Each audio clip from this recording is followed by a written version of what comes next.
Queremos darlle as grazas a todo o pobo de Xinzo por acollernos tan calidamente nun día especial para os galegos, un día festivo para Galicia, e queremos darlle as grazas a todos os que fixeron posible este acto, que esteamos hoxe aquí todos xuntos, e dende aquí para toda Galicia e tamén para Galicia o exterior, para o resto de España e para todos os povos irmáns co que nos sentimos identificados dende sempre. Moitas grazas ao alcalde e toda a súa corporación e un saúdo ás autoridades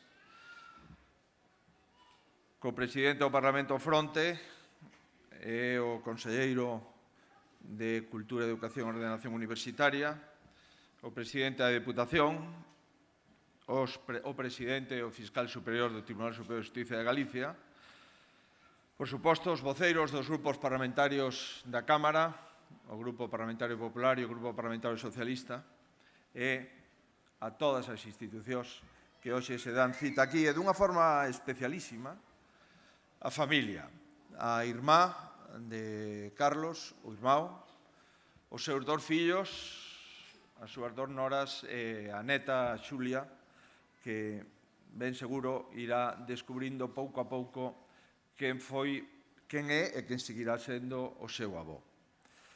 Aínda que dunha maneira distinta a Balbino de Neira Vilas, Carlos Casares foi tamén un neno labrego. Sempre a cabalo entre a vila e a aldea. A súa primeira paisaxe xeográfica, pero tamén humana, foi definida polas terras de Xinzo, moi especialmente polas parroquias de Beiro, de Lamas ou Sabucedo. Este é o seu Macondo, pero un Macondo galego e real, poboado por xentes que sementaron nel o amor polo relato. Sentiu dende neno que o noso era un país de palabras. Esas palabras facían Galicia inmortal e brotaban espontaneamente de persoas que, ás veces, sen sabelo, sumaban primaveiras as logradas por Cunqueiro. Carlos Casares foi un labrego das palabras, recollías e sementabas. A súa creación tan fecunda e a súa capacidade para chegar a todos os públicos partía dese segredo. Devolvía ao lector contos que onte podemos escoitalo en directo nun excelente reportaxe no canal 2 da TVG. Decía Carlos que os contos que máis lle gustaban non eran realmente os da súa avoa. Os contos que máis lle gustaban eran os do seu avó. Pero devolvía esos contos e palabras escoitados e logo elaborados no seu inesgotable maxín. Seguramente poucas veces estivo tan próxima á cultura oral da cultura literaria.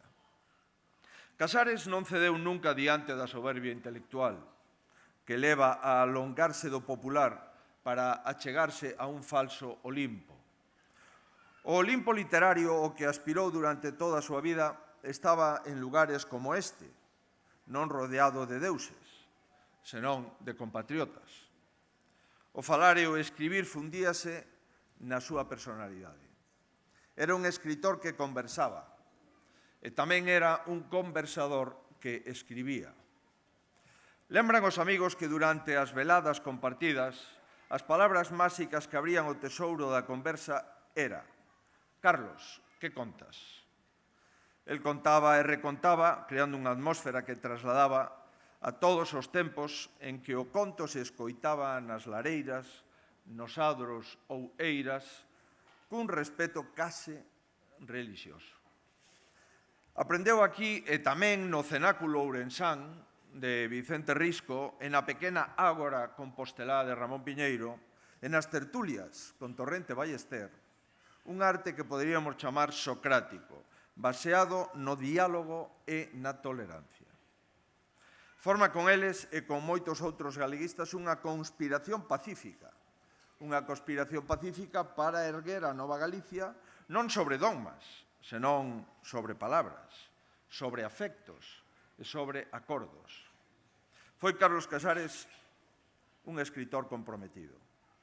O seu compromiso non se establece con ideas que dividen, senón con ideas que unen. Ese espírito que impregna a súa vida traslada o seu pensamento sobre a lingua.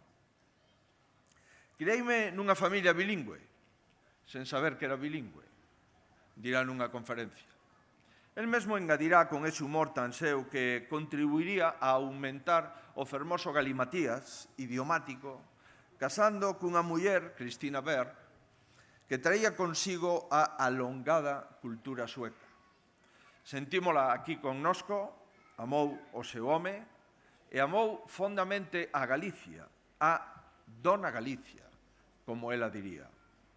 A partir desa premisa, Carlos Casares emprende un traballo que ten gabado axeitadamente o presidente da Real Academia Galega, Vítor Freixanes, a conquista de novos lectores para o galego. Non escatimou xenio, nin escatimou tempo, nin escatimou esforzos. Dicía Julio Cortázar que o peor que lle pode ocorrer a un escritor é que o convertan en monumento. Estamos na praza de Carlos Casares, Mouriño, pero o noso escritor non é soamente unha praza ou un monumento. A Galicia como tarefa. A Galicia como tarefa que reivindicaba Valentín Paz Andrade adquire en Carlos Casares unha das súas máximas expresións. Narrativa, literatura infantil, traducións ao galego, ensaios, guías e multitude de artigos periodísticos. E sobre todo esas conversas que quedaron guardadas na mente e no corazón dos que o coñeceron. Foi Casares, na nosa opinión, un home optimista.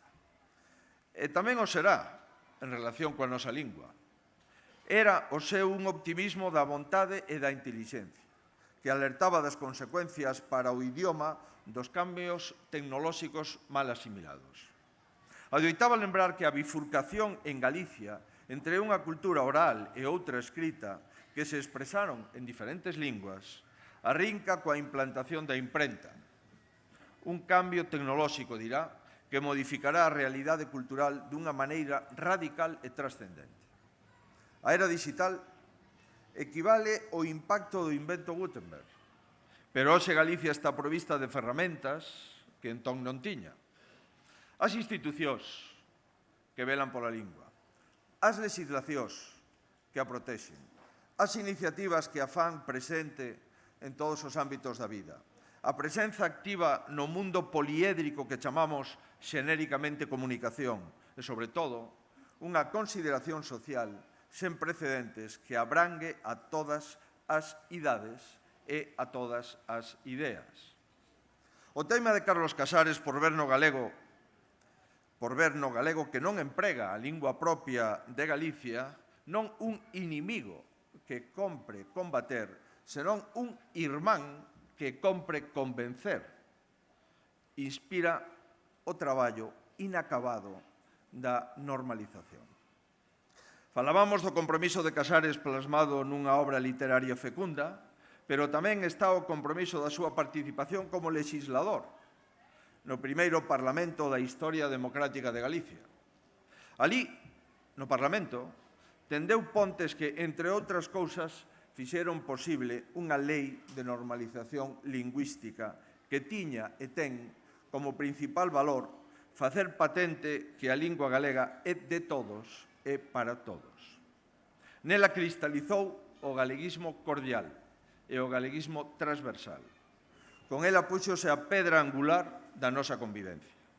Entendo que esa unidade esencial do noso pobo débelle moito á lingua.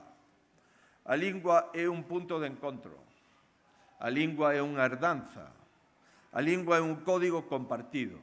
A lingua é o instrumento para interpretar o mundo de acordo co que somos.